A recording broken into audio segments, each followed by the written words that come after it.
Hello दोस्तों, स्वागत है आप सभी का हमारे चैनल यूपी एग्ज़ाम क्रेजर में। दोस्तों आज है 30 जनवरी और आज के वीडियो में हम 30 जनवरी से संबंधित करंट अफेयर्स के मोस्ट इंपॉर्टेंट क्वेश्चंस को डिस्कस करेंगे और हर एक क्वेश्चन से रिलेटेड आपको फैक्ट भी बताएंगे। इस वीडियो के अंत में आपसे एक क्वेश्चन भी पूछेंगे जिसका जवाब आप सभी को कमेंट बॉक्स में देना है। और अगर आपको इस वीडियो की PDF डाउनलोड करनी है तो इसकी PDF आप हमारे टेलीग्राम ग्रुप से डाउनलोड कर सकते हैं। टेलीग्राम ग्रुप की लिंक आपको वीडियो के डिस्क्रिप्शन में मिल जाएगी। और दोस्तों सभी लोग वीडियो को रेगुलर देखने की हैबिट बनाइए और निश्चित तौर से अगर आप रेगुलर वीडियो देखते हैं तो एग्ज़ाम में, चाहे कोई सा भी एग्ज़ाम हो, SSC, बैंक, रेलवे या यूपी से कोई भी एग्ज़ाम हो, सभी एग्ज़ाम्स में आपको जो है 80 to 90% क्वेश्चंस देखने को मिलेंगे। तो रेगुलर देखिए वीडियो। चलिए स्टार्ट करते हैं। आज का सेशन शुरू करने से पहले हम कल के क्वेश्चंस का रिवीजन करेंगे। कल का पहला क्वेश्चन है यानी पिछले वीडियो का। तो वर्ष 2022 के लिए ICC men's cricketer of the year के रूप में कैसे चुना गया? ऑप्शन यहाँ पे बी करेक्ट होगा, बाबर आजम को। अगला है वर्ष 2023 के पद्म पुरस्कारों के तहत इस बार कितने लोगों को पद्म विभूषण से सम्मानित किया गया? तो इस बार 6 लोगों को पद्म विभूषण दिया गया है। दोस्तों उत्तर प्रदेश करंट अफेयर्स की एक PDF ई बुक हमने तैयार की है। अगर उसे आपको डाउनलोड करना है तो इसकी लिंक वीडियो के डिस्क्रिप्शन में मिल जाएगी। वहाँ से आप इस PDF ई बुक को डाउनलोड कर सकते हैं। लास्ट 6 मंथ की है, जुलाई 2022 से लेकर के दिसंबर 2022 तक की। इस PDF ई बुक में उत्तर प्रदेश करंट अफेयर्स के सभी इंपॉर्टेंट क्वेश्चंस को विस्तार पूर्वक बताया गया। अगर इसे डाउनलोड करने में कोई प्रॉब्लम होती है तो साइट पर आपको व्हाट्सएप नंबर और ईमेल मिल जाएगा जिसको आप जो है कॉन्टैक्ट कर सकते हैं। अगला है हाल ही में किस शहर में 30वीं राष्ट्रीय बाल विज्ञान कांग्रेस 27 जनवरी 2023 को शुरू हुई है? तो यहाँ पे ऑप्शन बी करेक्ट हो जाएगा, अहमदाबाद में। अगला है इसरो के आदित्य L1 प्रोजेक्ट के लिए visible emission line coronagraph payload का निर्माण किसने किया है? ऑप्शन यहाँ पे बी करेक्ट होगा, इंडियन इंस्टीट्यूट ऑफ एस्ट्रोफिजिक्स। और यहाँ से आपको ध्यान रखना है आदित्य L1 प्रोजेक्ट ये क्या है? तो ये जो प्रोजेक्ट है ये इसरो के द्वारा पहली बार जो है इसको प्रोजेक्ट को शुरू किया जा रहा है। और ये जो आदित्य L1 प्रोजेक्ट है ये किसके लिए है? तो सूर्य के अध्ययन के लिए ये लॉन्च किया गया है। अगला है प्रसिद्ध हिंदुस्तानी गायिका डॉक्टर प्रभा अत्रे को हाल ही में किस अवार्ड से सम्मानित किया गया? तो इन्हें जो है अभी Pandit Hariprasad Chaurasia life time achievement award से सम्मानित किया गया है। ऑप्शन यहाँ पे सी करेक्ट होगा। अगला है चैट GPT की बढ़ती लोकप्रियता के बीच गूगल अपना कौन सा आर्टिफिशियल इंटेलिजेंस चैटबॉट लॉन्च करेगा? तो स्पैरो नाम का। ऑप्शन यहाँ पे ए करेक्ट होगा। अगला है हाल ही में किस देश ने भारत को 100 से ज़्यादा चीते देने का समझौता किया है? तो साउथ अफ्रीका ने जो है ऐसा समझौता किया है। और हर साल जो साउथ अफ्रीका है वो लगभग 10 से 12 चीते भारत को भेजेगा 8 से 10 साल तक। अगला है अंतर्राष्ट्रीय प्रलय स्मरण दिवस कब मनाया जाता है? ऑप्शन यहाँ पे बी करेक्ट होगा, 27 जनवरी को। अगला है हाल ही में भारत और किस देश के बीच सैन्याभ्यास वीर गॉर्जियन 2023 संपन्न हुआ? तो यहाँ पे ऑप्शन करेक्ट हो जाएगा, वीर गॉर्जियन भारत और जापान के बीच। सी ऑप्शन यहाँ पे करेक्ट होगा। तो दोस्तों ये थे पिछले वीडियो के क्वेश्चन जो हमने रिवीजन किए। अब हम शुरू करते हैं आज का सेशन। आज का पहला क्वेश्चन है हाल ही में केंद्र सरकार संस्कृति मंत्रालय द्वारा घोषित स्मारक मित्र योजना के तहत कितने स्मारकों को उनके रख रखाव के लिए निजी क्षेत्र को सौंपेगी? तो यहाँ पे ऑप्शन बी करेक्ट हो जाएगा, 1000 स्मारकों को। दोस्तों हाल ही में जो केंद्र सरकार संस्कृति मंत्रालय द्वारा घोषित स्मारक मित्र योजना के तहत क्या किया जाएगा? 1000 जो स्मारक हैं उनके रख रखाव के लिए निजी क्षेत्र को सौंपेगी। पर्यटन मंत्रालय ने इस योजना को संस्कृति मंत्रालय को हस्तांतरित कर दिया है। सरकार ने 15 अगस्त 2023 आज़ादी का अमृत महोत्सव के अंत तक पुनर्निर्मित स्मारक मित्र योजना के तहत 500 से अधिक साइटों को सौंपने का लक्ष्य रखा है। यह योजना भारत को दुनिया भर से देश में आने वाले सभी वरिष्ठ गणमान्य व्यक्तियों और VVIP को अपनी संस्कृति और परंपरा का सर्वश्रेष्ठ प्रदर्शन करने में मदद करेगी। तो दोस्तों हाल ही में जो स्मारक मित्र योजना है ये किसके द्वारा शुरू की गई है? तो केंद्र सरकार संस्कृति मंत्रालय द्वारा इसको शुरू किया गया है, स्मारक मित्र योजना। और इसके तहत क्या है? तो इसके तहत 1000 स्मारकों को उनके रख रखाव के लिए निजी क्षेत्र को सौंपा जाएगा। तो ये ध्यान रखना है आपको। स्मारक मित्र योजना किस मंत्रालय से संबंधित है? तो संस्कृति मंत्रालय ने इसको शुरू किया है। और अभी जो है 15 अगस्त 2023 तक ऐसा लक्ष्य रखा गया है कि 500 से अधिक साइटों को जो है ये निजी क्षेत्र को सौंप दिया जाएगा और बाकी और जो 500 साइट होंगी वो भी निजी क्षेत्र को सौंपी जाएंगी। तो कुल मिलाकर के ध्यान रखना है आपको 1000 जो स्मारक हैं उनके रख रखाव की जिम्मेदारी किसको दी जाएगी? तो निजी क्षेत्र को इसकी जिम्मेदारी दी जाएगी। ठीक है, स्मारक मित्र योजना के तहत। अगला है Interpol young global police leaders programme का तीसरा संस्करण कहाँ आयोजित किया जा रहा है? तो यहाँ पे ऑप्शन डी करेक्ट हो जाएगा, नई दिल्ली में। दोस्तों, Interpol young global police leaders programme का जो तीसरा संस्करण है वो नई दिल्ली में ट्रस्ट थीम के साथ शुरू किया गया है। यंग ग्लोबल पुलिस लीडर्स जो प्रोग्राम है वो 25 जनवरी से 2 फरवरी 2023 के बीच आयोजित किया जाएगा। इसमें दुनिया भर के 44 देश के 60 प्रतिभागी हिस्सा ले रहे हैं। इस कार्यक्रम का जो प्रमुख उद्देश्य है वो क्या है? तो सार्वजनिक पुलिस के साथ साथ अंतर्राष्ट्रीय पुलिस बलों के बीच विश्वास पैदा करना, यही इसका उद्देश्य है। इसका जो आयोजन है वो कौन कर रहा है? तो केंद्रीय जांच ब्यूरो CBI द्वारा इसका आयोजन किया जा रहा है। तो यहाँ से आपको क्या ध्यान रखना है, काफ़ी इंपॉर्टेंट है कि Interpol young global police leaders जो प्रोग्राम है, ये ध्यान रखना है ये प्रोग्राम। तो ये जो प्रोग्राम है इसका जो तीसरा संस्करण है वो कहाँ पे शुरू हुआ है? तो हमारे देश भारत में नई दिल्ली में ये शुरू हुआ है ट्रस्ट थीम के साथ। और ये जो प्रोग्राम है ये 25 जनवरी से स्टार्ट हुआ और 2 फरवरी 2023 तक ये आयोजित किया जाएगा और इसमें लगभग 44 देशों के 60 प्रतिभागी हिस्सा लेंगे। ठीक है ना, ये चीज़ ध्यान रखनी है। और कौन इसका आयोजन कर रहा है, किसके द्वारा? तो CBI के द्वारा इसका आयोजन किया जा रहा है नई दिल्ली में। ठीक है, तो ध्यान रखेंगे इस बात को। अब दोस्तों, ये जो अंतर्राष्ट्रीय आपराधिक पुलिस संगठन या इंटरपोल है जिसका ये तीसरा संस्करण आयोजित किया जा रहा है, तो इसके बारे में अगर हम बात करें तो जो अंतर्राष्ट्रीय आपराधिक पुलिस संगठन या अंतर्राष्ट्रीय आपराधिक पुलिस इंटरपोल है इसकी स्थापना कब हुई थी? तो ये चीज़ आपको ध्यान रखना है। जो ये संगठन है, ये इंटरपोल है, इसकी जो स्थापना है वो हुई थी 1923 में। ध्यान रखना है इस बात को, 1923 में इसकी स्थापना हुई थी। और किस उद्देश्य के साथ की गई थी? तो दुनिया भर में आपराधिक जांच को सुविधाजनक बनाने के उद्देश्य से इसकी स्थापना की गई थी। और इसमें अगर देखें कि कितने देश शामिल हैं, तो भारत सहित जो है इसमें 195 देश शामिल है। ध्यान रखना है 195 देश इसमें शामिल हैं और हमारा इंडिया भी इसमें शामिल है, इस बात को भी ध्यान रखना है। दोस्तों, इसका मुख्यालय कहाँ पे है? तो लियोन फ्रांस में। ठीक है, ध्यान रखेंगे आप। अगर हेडक्वार्टर की हम बात करें कि इसका हेडक्वार्टर कहाँ पे है, तो लियोन फ्रांस में इसका हेडक्वार्टर है। इस चीज़ को ध्यान रखना है। और अध्यक्ष वर्तमान में कौन है? तो अहमद नासिर अल रायशी वर्तमान में इसके अध्यक्ष हैं। ठीक है, किसके? अंतर्राष्ट्रीय आपराधिक पुलिस संगठन या इंटरपोल। तो ये सारी बातें यहाँ से याद रखेंगे। अब दोस्तों, यहाँ पे दिल्ली की बात है तो दिल्ली के बारे में कुछ इंपॉर्टेंट क्वेश्चंस को हम रिवाइज करते हैं।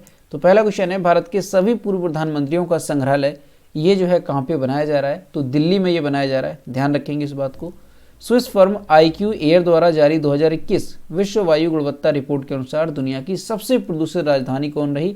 तो ये जो है नई दिल्ली दुनिया की सबसे प्रदूषित राजधानी रही 2021 की रिपोर्ट के अनुसार। इलेक्ट्रिक व्हीकल नीति में ई-साइकिलों को शामिल करने वाला पहला राज्य कौन सा है? तो ये जो है पहला राज्य या केंद्र शासित प्रदेश बन गया है नई दिल्ली, इलेक्ट्रिक व्हीकल नीति में ई-साइकिलों को शामिल करने वाला। सरकारी स्कूलों में हॉबी हब स्थापित करने की परियोजना ये किसके द्वारा शुरू की गई है? तो दिल्ली के द्वारा इसको शुरू किया गया है। दमकल विभाग में रोबोट शामिल करने वाला पहला राज्य या यूटी कौन सा है? तो ये है दिल्ली, यानी दमकल विभाग की जो टीम होगी उसमें रोबोट भी शामिल किए जाएंगे। इरादा कर लिया है हमने जो शिक्षा गीत है ये किसके द्वारा लॉन्च किया गया? तो दिल्ली के द्वारा इसको जो है लॉन्च किया गया है। तो ये दिल्ली से क्वेश्चन है, वेरी इंपॉर्टेंट, याद रखेंगे। और दिल्ली से जो एक मोस्ट इंपॉर्टेंट क्वेश्चन आपको याद होगा, कई बार आपको कराया है कि दिल्ली का जो राजपथ मार्ग है उसका नाम बदल करके क्या हुआ? तो कर्तव्य पथ उसका नाम कर दिया गया, ये आपको याद होगा। और इसके अलावा ये भी ध्यान रखेंगे कि वर्तमान में दिल्ली के सीएम कौन है? तो अरविंद केजरीवाल वर्तमान में दिल्ली के सीएम हैं। अगला है, हाल ही में ऑस्ट्रेलियन ओपन 2023 पुरुष एकल का खिताब किसने जीता? तो यहाँ से ऑप्शन ए करेक्ट हो जाएगा, नोवाक जोकोविच ने। यहाँ पर आप इनकी इमेज देख सकते हैं, ये है नोवाक जोकोविच जिन्होंने ऑस्ट्रेलियन ओपन 2023 का खिताब जीत लिया है। दोस्तों नोवाक जोकोविच ने 2023 के पहले ग्रैंड स्लैम ऑस्ट्रेलिया ओपन में स्टेफानोस सित्सिपास को हरा करके 10वीं बार ऑस्ट्रेलियन ओपन का खिताब जीता है। ध्यान रखना है, नाम वेरी इंपॉर्टेंट ये क्वेश्चन होते हैं। तो नोवाक जोकोविच ने जो है अभी कौन से ओपन का खिताब जीता, तो ऑस्ट्रेलियन ओपन का खिताब। इस जीत के साथ नोवाक जोकोविच ने 22 ग्रैंड स्लैम खिताब जीतने के स्पेन की राफेल नडाल के रिकॉर्ड की बराबरी कर ली है। ऑस्ट्रेलियन ओपन 2023 में बेलारूस की आर्याना सबलेंका ने कजाकिस्तान की एलेना रायबाकिना को हरा करके महिला एकल का खिताब जीता। सबलेंका ने पहली बार कोई ग्रैंड खिताब जीता है। तो यहाँ से आपको क्या ध्यान रखना है कि पुरुष एकल का खिताब तो नोवाक जोकोविच ने जीता, लेकिन जो महिला एकल का खिताब है वो किसने जीता, तो बेलारूस की आर्याना सबलेंका, इन्होंने महिला एकल का खिताब जीता है। कौन से ओपन में, ऑस्ट्रेलियन ओपन 2023 में। चेक गणराज्य की बारबोरा क्रेजिकोवा और कैटरीना सिनियाकोवा ने इन्होंने ऑस्ट्रेलियन ओपन 2023 में महिला युगल का खिताब जीता। तो ये आपको ध्यान रखना है, वेरी इंपॉर्टेंट क्वेश्चन है कि ऑस्ट्रेलियन ओपन 2023 का खिताब पुरुष एकल में किसने जीता, नोवाक जोकोविच ने। महिला एकल में किसने जीता, तो आर्याना सबलेंका ने। और महिला युगल का खिताब किसने जीता, तो वो भी आप ध्यान रखेंगे, बारबोरा क्रेजिकोवा और कैटरीना सिनियाकोवा। तो ये नाम ध्यान रखना है आपको। जो मोस्ट इंपॉर्टेंट है वो एकल का नोवाक जोकोविच और आर्याना सबलेंका। अगला है, हाल ही में कौन बूढ़ा पहाड़ का दौरा करने वाले झारखंड के पहले मुख्यमंत्री बने। तो वर्तमान में झारखंड के कौन सीएम हैं, तो हेमंत सोरेन। ऑप्शन यहाँ पे सी करेक्ट होगा। दोस्तों जो हेमंत सोरेन है वो 27 जनवरी 2023 को बूढ़ा पहाड़ का दौरा करने वाले झारखंड के पहले मुख्यमंत्री बने। सुरक्षा बलों ने अप्रैल 2022 की शुरुआत में शुरू किए गए 3 विशेष अभियानों के माध्यम से क्षेत्र को माओवादियों की पकड़ से मुक्त कराया। बूढ़ा पहाड़ लातेहार और गढ़वा जिलों के साथ रांची से लगभग 150 किलोमीटर दूर है। और दोस्तों यहाँ पे जो बूढ़ा पहाड़ है ये है क्या, और ऐसा क्या था यहाँ पे कि अभी तक कोई भी सीएम यहाँ पे नहीं पहुँचे। तो दरअसल दोस्तों ये जो बूढ़ा पहाड़ है जगह है एक यहाँ पे, कहाँ पे, झारखंड में।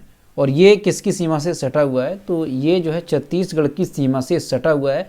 और यहाँ पर क्या है कि नक्सलवादी जो माओवादी हैं उनका यहाँ पे कब्जा था, और काफ़ी वहाँ के जो नागरिक थे आसपास के उनकी भी जान जो है गंवानी पड़ी उन लोगों को इनकी वजह से, जो नक्सलवादी थे इनकी वजह से। तो यहाँ पर जो है ये राज्य सरकार ने काफ़ी प्रयास किया और यहाँ पर 14 से ज़्यादा जो है नक्सलवादी जो माओवादी हैं उनको मार गिराया। और इसके अलावा लगभग 500 के आसपास जो माओवादी और जो नक्सलवादी हैं या तो उन्होंने समर्पण किया या फिर वो वहाँ से भाग गए। तो इस तरह से यहाँ पर जो है माओवादियों के कब्जे से पूरी तरह से इसको जो है मुक्त कराया। और ऐसे में जो ये सीएम ये खुद वहाँ पे पहुँचे और ऐसे जो है ये पहले सीएम बने जो कि यहाँ पे दौरा इन्होंने किया है। तो कुल मिलाकर के ध्यान रखना है आपको, अभी इनका नाम काफ़ी इंपॉर्टेंट है। हेमंत सोरेन का बूढ़ा पहाड़ का दौरा करने वाले ये झारखंड के पहले सीएम बने हैं। अगला है, विश्व डेटा प्राइवेसी दिवस कब मनाया जाता है। तो यहाँ पे ऑप्शन बी करेक्ट हो जाएगा, 28 जनवरी को। दोस्तों हर साल 28 जनवरी को विश्व स्तर पर डेटा प्राइवेसी दिवस मनाया जाता है। साल 2023 ये जो है 17वां संस्करण है इस दिवस का। इस उत्सव की शुरुआत कब हुई थी, तो 2006 में यूरोप की परिषद द्वारा इसकी शुरुआत की गई थी। इसे 28 जनवरी को चुना गया क्योंकि यह वही दिन था जिस दिन यूरोप की डेटा सुरक्षा सम्मेलन कन्वेंशन 108 की परिषद खोली गई थी। समारोह का उद्देश्य क्या है, तो डेटा सुरक्षा के अधिकार के बारे में जागरूकता बढ़ाना, ये इसका उद्देश्य है। और थीम क्या रही, तो थिंक प्राइवेसी फर्स्ट, ये जो है थीम है 2023 की डेटा प्राइवेसी दिवस की। ठीक है, तो ध्यान रखेंगे विश्व डेटा प्राइवेसी दिवस से ये 28 जनवरी को मनाया जाता है। अगला है, हाल ही में भारत ने किस देश को सिंधु जल संधि IWT संशोधन के लिए नोटिस भेजा है। यहाँ पे ऑप्शन बी करेक्ट हो जाएगा, पाकिस्तान को। दोस्तों अभी जो है संधि के कार्यान्वयन में इस्लामाबाद की हठ धर्मिता के मद्देनज़र भारत ने पाकिस्तान को एक नोटिस जारी किया है जिसका अर्थ संधि पर सहमत होने से इनकार करना है। दरअसल इसका क्या मामला है, तो इसके बारे में थोड़ा समझेंगे। दरअसल दोस्तों 1960 में सिंधु जल समझौता हुआ था भारत और पाकिस्तान के बीच। तो यहाँ पे क्या था, 6 नदी थी, 6 नदियाँ हैं, जैसे व्यास है, रावी, सतलज, सिंधु, झेलम और चिनाब। तो यहाँ पर जो है पानी को लेकर के एक बंटवारा हुआ। यहाँ पर क्या हुआ कि व्यास, रावी और सतलज जो नदियाँ हैं, यहाँ पे देख सकते हैं समझौता के अनुसार व्यास, रावी और सतलज, इसका जो पानी है वो भारत के द्वारा नियंत्रित किया जाएगा, यानी इसका जो पानी होगा वो भारत को मिलेगा। इसके अलावा सिंधु, झेलम और जो चिनाब का पानी है वो पाकिस्तान के द्वारा नियंत्रित किया जाएगा। तो ये 1960 में संधि हुई थी, एक समझौता हुआ था। और उसके बाद अभी जो है लगातार कई सालों से जो पाकिस्तान है इसको ख़त्म करने के लिए जो है वो क्या कर रहा है, कोशिश कर रहा है। जो पाकिस्तान है वो कई बार जो है इसमें बदलाव चाहता है। और 2015 में पाकिस्तान ने किशनगंगा और रातले जलविद्युत जो परियोजना है उस पर अपनी तकनीकी आपत्तियों की जांच के लिए भी जो है एक विशेषज्ञ नियुक्ति करने की यहाँ पे क्या की थी, अनुरोध किया था। उसके बाद 2016 में भी पाकिस्तान ने ऐसा कहा। तो इसको जो है क्या कहा गया कि जो 1960 में संधि हुई थी उसका उल्लंघन कहा गया है। उसके जो समझौता हुआ था तो उसमें ये सारी बातें थी कि इस तरह की कोई बात सामने नहीं आई, उसके बावजूद भी जो पाकिस्तान है वो इसका उल्लंघन कर रहा था। तो इसी के चलते अभी जो है भारत ने एक नोटिस जारी किया और कहा कि पाकिस्तान ने जो है भारत को मजबूर किया है इस तरह का नोटिस जारी करने को लेकर के। तो अभी भारत ने क्या नोटिस जारी कर दिया है कि संधि पर सहमत ना होने से इनकार किया है। और भारत जो है, अब भारत ने क्या कहा कि जो संधि हुई थी अब भारत उसमें संशोधन चाहता है। और अगर पाकिस्तान ने इस संशोधन के सहमत ना होने से इनकार किया तो भारत जो है बड़ा कदम उठा सकता है और यहाँ पर जो समझौता हुआ था उसे भी रद्द किया जा सकता है। तो ऐसे में जो पाकिस्तान है उसको पानी की काफ़ी समस्या हो सकती है। तो इस तरह का आपको ध्यान रखना है। भारत और पाकिस्तान के बीच एक नया विवाद खड़ा हुआ है सिंधु जल समझौता को लेकर के, ठीक है। तो यहाँ से आपको ध्यान रखना है 3 नदियों के नाम जो भारत इसका नियंत्रण करता है और जो 3 नदियाँ हैं पाकिस्तान इसका नियंत्रण करता है। तो ये इंपॉर्टेंट है, ध्यान रखना है। व्यास, रावी, सतलज भारत और सिंधु, झेलम, चिनाब ये पाकिस्तान द्वारा नियंत्रित की जाती हैं। समझौता कब हुआ था, 1960 में हुआ था। इस बात को भी आप यहाँ से याद रखेंगे। अगला है, भारत में पेप्सिको और केयर की परोपकारी शाखा पेप्सिको फाउंडेशन द्वारा सी फीड्स द वर्ल्ड कार्यक्रम किस राज्य में शुरू किया गया? तो यहाँ पे ऑप्शन सी करेक्ट होगा, पश्चिम बंगाल में। दोस्तों भारत में पेप्सिको और केयर की परोपकारी शाखा पेप्सिको फाउंडेशन द्वारा सी फीड्स द वर्ल्ड कार्यक्रम शुरू किया गया। कार्यक्रम का उद्देश्य स्थायी प्रशिक्षण और आर्थिक सहायता के माध्यम से छोटे स्तर की महिला उत्पादकों की भूमिका को मजबूत करना है। ये जो कार्यक्रम है ये पश्चिम बंगाल के कूच बिहार और अलीपुरद्वार जिलों में कार्यान्वित किया जाएगा। इस कार्यक्रम का जो लक्ष्य है वो रखा गया है 48,000 से अधिक महिलाओं की स्थिति में सुधार लाना।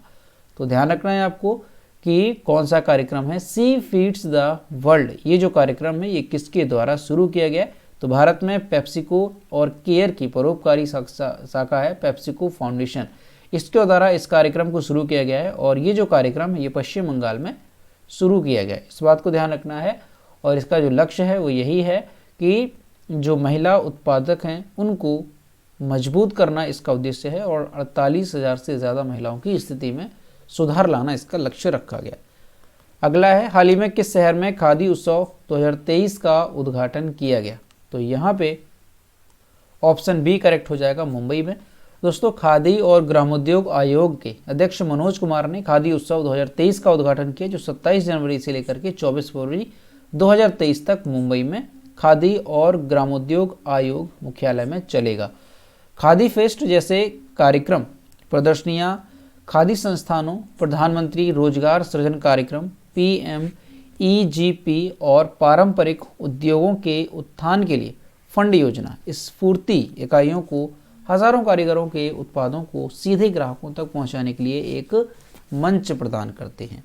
तो यहाँ से आपको ध्यान रखना है कि जो खादी उत्सव है 2023 वो कहाँ पे शुरू किया गया? तो 27 जनवरी से लेकर के 24 फरवरी 2023 तक ये मुंबई में चलेगा। और कहाँ पे? तो ध्यान रखना है खादी और ग्रामोद्योग आयोग मुख्यालय में ये चलेगा, ठीक है। अब ये जो खादी कार्यक्रम है इसमें क्या होता है? तो इसमें खादी संस्थान, प्रधानमंत्री रोजगार सृजन कार्यक्रम जैसे PMEGP है, और इसके अलावा पारंपरिक उद्योगों के उत्थान के लिए जो फंड योजना है स्फूर्ति। तो ये जो सारे कार्यक्रम हैं, ये जो सारे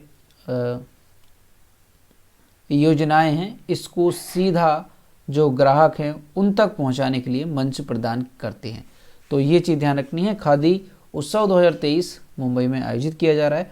और दोस्तों यहाँ पर जो एक वर्ड आया है, कौन सा, PMEGP, तो इसका फुल फॉर्म क्या होता है, तो prime ministers employment generation programme, ये इसका फुल फॉर्म है, इसे भी आपको ध्यान रखना है। अगला है, हाल ही में पेट्र पावेल किस देश के राष्ट्रपति के रूप में चुने गए हैं, तो यहाँ पे ऑप्शन सी करेक्ट हो जाएगा, चेक गणराज्य के।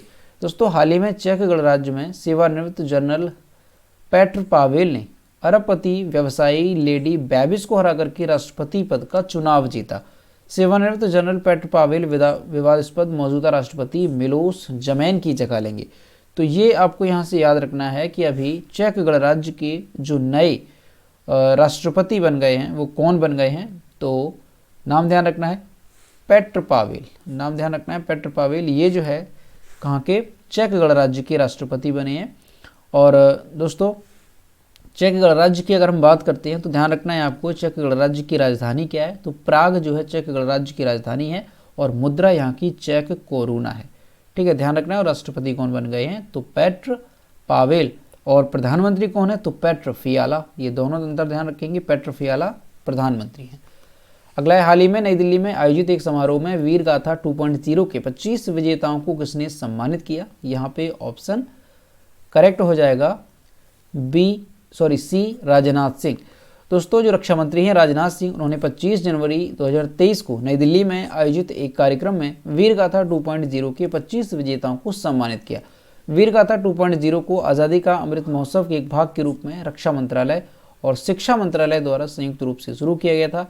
प्रतियोगिता का उद्देश्य क्या है, तो बच्चों को, जो स्कूली बच्चे हैं, उनको युद्ध नायकों और बहादुरों की कहानियों से अवगत कराकर उन्हें प्रेरित करना, ये इसका उद्देश्य है। उन्होंने विजेताओं को 10,000 रुपये का नगद पुरस्कार, एक पदक और एक प्रमाण पत्र प्रदान किया है। तो ध्यान रखना है कि जो कार्यक्रम था वीर गाथा 2.0, इसके तहत 25 विजेताओं को सम्मानित किया गया है। किसने किया है, तो रक्षा मंत्री राजनाथ सिंह ने उनको सम्मानित किया है। तो दोस्तों ये थे 30 जनवरी से संबंधित करंट अफेयर्स के मोस्ट इंपॉर्टेंट क्वेश्चन जो कि हमने डिस्कस किए। तो हम देखते हैं पिछली वीडियो का क्वेश्चन जो हमने आपसे पूछा था। यह है पिछली वीडियो का क्वेश्चन जो हमने आपसे पूछा था कि हाल ही में दुनिया के पहले इंट्रानेजल कोविड-19 वैक्सीन इनोकोवैक्स का अनावरण किस देश में किया गया। तो यहाँ पे ऑप्शन डी करेक्ट था, भारत में, और लगभग सभी स्टूडेंट्स ने इसके सही जवाब किए। और मैं आपसे रोज़ कहता हूँ कि जो भी क्वेश्चन आपसे पूछा जाए तो सभी लोग क्वेश्चन का आंसर जरूर किया करो। यह है आज का क्वेश्चन, साल 2023 में कुल कितने पद्म पुरस्कारों की घोषणा की गई है। तो इसका जो भी करेक्ट आंसर है वो आपको कमेंट बॉक्स में बताना है, और सभी लोग कोशिश करेंगे कि क्वेश्चन का आंसर जरूर करें। तो दोस्तों आज का वीडियो कैसा लगा, अगर वीडियो पसंद आया है तो इसे लाइक करें, अपने दोस्तों के साथ शेयर करें, और अगर अभी तक हमारे चैनल पर नए हैं तो चैनल को सब्सक्राइब करना ना भूलें। तो मिलते हैं नेक्स्ट वीडियो में। Thank you.